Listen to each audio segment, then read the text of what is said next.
Just imagine, you spend your whole life trying to perfect one single skill, but make absolutely no money from it.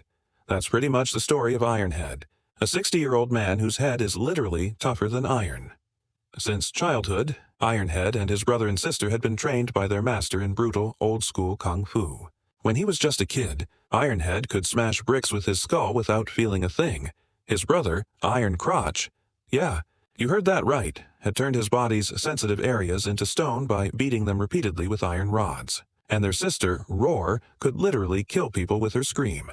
Her voice was so powerful that her laughter could burst someone's eardrums. Every day she practiced by breaking at least 5 glasses just to strengthen her vocal cords. As kids, the 3 siblings were praised everywhere for their incredible abilities. But as time passed and they grew older, people lost interest in their strange talents. They all stayed broke for most of their lives. And now Ironhead was drowning in debt. His head could handle the pain of a hammer, but not the pressure of loans. One day, the debt collectors showed up at his house and took away everything he owned. Their leader laughed after seeing Ironhead's old certificates and mocked him for wasting his entire life chasing something so useless. Tired of being humiliated, Ironhead decided to change his life. At 60 years old, he went out looking for a job. On the street, he saw a few small-time thugs splitting up a wad of cash. Seeing that much money shocked him, and he decided he wanted in. He followed them all the way to their hideout. One of the gang members, Riker, was about to throw him out, but their boss, Jai, stopped him. "Hold on," Jai said. "Let's at least hear what the old man wants." When Ironhead told them he wanted to join their gang, everyone burst out laughing. Ironhead asked for just one chance to prove his strength, but they kicked him out anyway. That night his daughter came to visit. But Ironhead was a proud man. He refused to take any money from her. The next morning, he saw Jai's gang again out on the street. This time he deliberately jumped in front of their car. To avoid trouble with the cops, the gang picked him up and took him back to their hideout. His determination impressed Jai. Finally, the boss decided to give the old man a chance, but only if he could prove himself by collecting money from one stubborn debtor. Ironhead accepted the challenge and went out to find the guy. The man was a wealthy businessman, having lunch with his clients at a restaurant. Ironhead approached him politely and asked him to repay his loan, but the man ignored him completely. So Ironhead did something outrageous. He spit in the man's food. Enraged, the businessman smashed a glass bottle over his head. But instead of backing off, Ironhead grabbed more bottles and broke 10 or 12 of them on his own skull.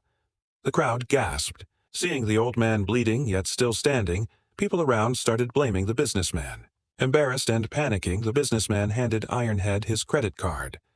When Ironhead brought the money back, Jai was impressed and rewarded him with a 30% cut. Riker, Jai's right-hand man, didn't like that one bit. Jealous, he tried to poison Jai's mind against Ironhead, but nothing worked. Within a month, Ironhead had made a fortune. His house was filled with new things and life finally looked good. Still, he kept his new job a secret from his brother Iron Crotch, his sister Roar, and his old master, because he knew they'd never approve of his gangster lifestyle. Then one day, he was sent to collect money from a man named Bao. Like always, Ironhead used his signature move, smashing his own head until Bao gave up and paid him everything he had, just 30,000 yuan. Ironhead brought the cash to Jai, but jealous Riker reminded everyone of the rule. We never take less than half the total debt. Bao actually owed 300,000 yuan. So Riker mocked Ironhead in front of everyone for bringing only 10% of it. Angry and insulted, Ironhead promised to recover the full amount within 3 days. The deal was made. If he failed, he'd pay the rest from his own pocket. That night, on his way home, Riker and his men ambushed him. They tore up Bao's loan papers, making the collection impossible. When Ironhead finally reached home, another man showed up. Someone who actually came to repay his loan to Ironhead. Overjoyed, Ironhead took the money. But just then, his daughter arrived with her police officer husband. They thought the man was a debt collector harassing Ironhead, so they paid him off and sent him away. Ironhead couldn't tell them the truth about his work, and just like that, his money was gone again. Later that night, his son-in-law went out on duty to investigate a theft. The house belonged to none other than Bao, the same man Ironhead had been chasing. It turned out Bao had stolen the money himself, trying to pay off his debts and get medical treatment for his sick mother. He apologized to everyone and promised his family that he'd never do something like that again. The police officers, feeling sorry for him, even gave the family some money before leaving. Seriously, why can't our cops be that nice? The next morning, Ironhead tried once more to collect Bao's payment. A crowd gathered on the street, shouting at Bao to pay up. With nowhere to run, Bao started copying Ironhead, smashing his own head with bricks in desperation. Watching him bleed, Ironhead suddenly felt pity. He wiped the blood off Bao's forehead and quietly walked away, ashamed of how low he'd sunk for money. Meanwhile, Jai and Riker had been watching everything from a distance. Now even Jai started doubting Ironhead's commitment, and of course Riker was ready to add fuel to the fire. Still, Jai decided to wait the agreed 3 days before judging him.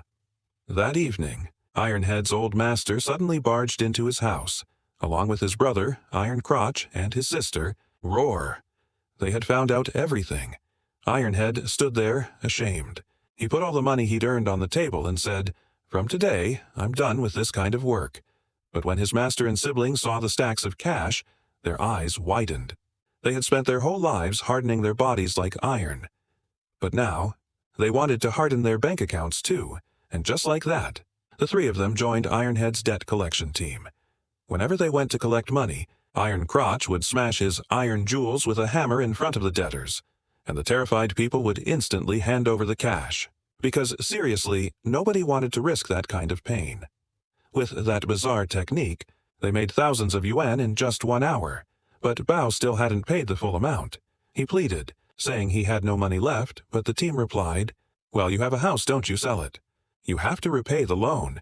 When he still refused, Roar camped outside his house yelling non-stop, "Pay back the money! Pay the money! Pay the money!" For 2 straight days. Completely exhausted, Bao finally gave up and sold his house. After that, the Ironhead team brought all the money back to Jai's hideout. Seeing so much cash, Jai humiliated Riker in front of everyone and announced that Ironhead was now his most trusted man. Over the next month, the team kept collecting money. Their hammer and scream trick worked like magic. People were so terrified that they paid immediately. Soon they were living like kings. Expensive clothes, fancy food, the good life. They even started training other gang members to collect debts their way. To celebrate his success, Ironhead threw a huge birthday party for himself. In the middle of the celebration, Jai made an announcement. He said, "The biggest boss of our gang, Yan, is now in town." Yan arrived in a luxury car and called Ironhead, Jai, and the others to discuss a new plan. He wanted to expand their business by lending money to college students. Ironhead didn't like the idea at all. He could see they were about to start taking advantage of innocent young kids. But, afraid of the boss, he stayed silent. The next day, they went to collect money from a college girl.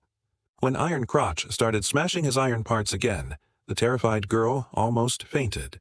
Ironhead saw the gang trying to take advantage of her situation, and for the first time, he felt disgusted with himself. He couldn't take it anymore.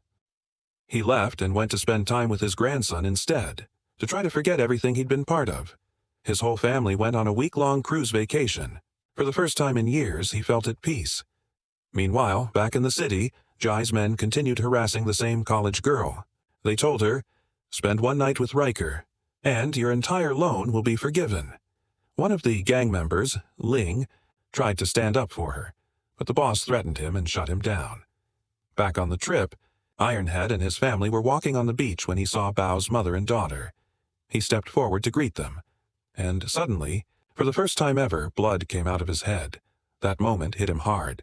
He finally realized just how wrong he had been. He decided to quit Yan and Jai's dirty business for good. The next day, Ironhead met Yan in person and told him he was done. Yan didn't argue. He simply nodded. Ironhead was his best collector, but if he wanted out, so be it. Later, Ironhead met Ling again and asked him to look after his grandson. But soon after, he found out Yan's men had beaten Ling and kidnapped his grandson. Yan wanted revenge for Ironhead's betrayal.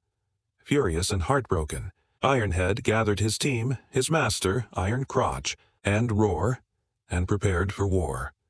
Before the final fight, Ironhead sent money to Bao's mother so she could buy a new home. Then the team armed themselves and stormed Yan's headquarters. Seeing so many guns, Yan's men immediately surrendered, but then, by accident, Roar hit the trigger, and everyone realized the guns were fake. The gang turned on them instantly, capturing the entire team.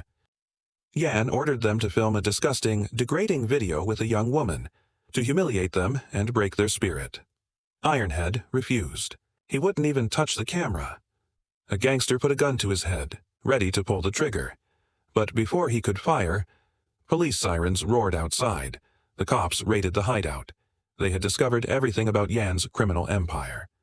At last, Yan, Jai, Riker, and the entire gang were arrested. All the kidnapped girls were rescued, and Ironhead. He finally walked away from that dark life forever. He went back home to live peacefully with his daughter and his family. A man whose head could break bricks finally used it for something smarter to realize what truly matters in life.